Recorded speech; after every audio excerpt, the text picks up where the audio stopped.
Assalamualaikum warahmatullahi wabarakatuh. Saudara-saudaraku dimanapun Anda berada, ketemu lagi dengan channel yang sederhana ini.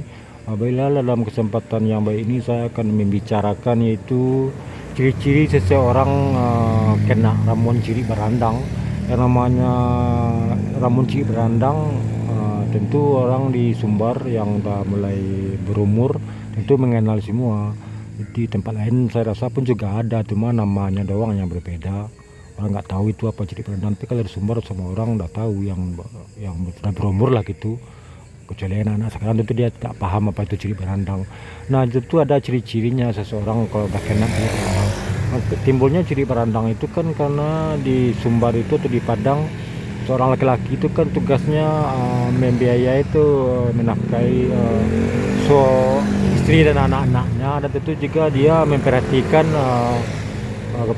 keluarganya di pihak orang tuanya dia atau adik-adik atau para keponakannya dia. Itulah tugasnya di Padang itu kan, seperti dia seorang nini mama atau paman lah dari keponakannya yang bagian pihak laki-laki, termasuk adik-adik perempuannya. Apalagi ada adik perempuannya yang sudah meninggal suaminya, tentu keponakannya itu ada yang masih butuh biaya, dia yang akan membantu.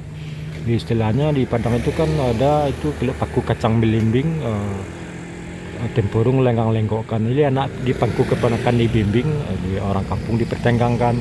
Jadi ya, karena dia sering memperhatikan keponakannya yang butuh dana atau yang masih kecil-kecil, kadang-kadang pihak perempuan atau istrinya tidak menyukai. Dia pengen suaminya ini, dia aja, anaknya sama dia aja diperhatikan oleh suaminya ini. Maka timbullah niat jahat dia untuk memberi ramuan, itu ramuan ciri berandang. Diminta kalah sama orang yang lebih tahu atau yang pintar kan. Nah, makanya dikasihlah ramuan suaminya ini ciri berandang. Jadi makanya itu ada ciri-cirinya. Jadi ciri-cirinya itu kalau ditanya di tampaknya, dia tidak akan tahu tuh orang yang udah kena itu.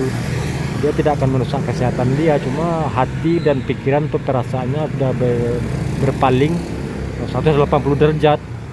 Dia tidak lagi mau memperhatikan pihak keponakannya atau adik-adik perempuannya yang susah karena pengaruh ciri berandang tersebut.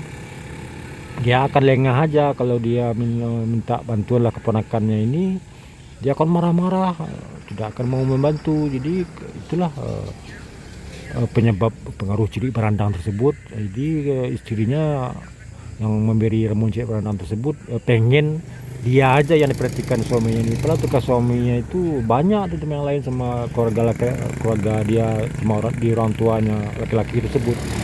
Maksud dia menjaga warisan pusaka tinggi dia, itu dah tugas suaminya itu, atau mama lah di Padang itu, pamannya, itulah tugas dia.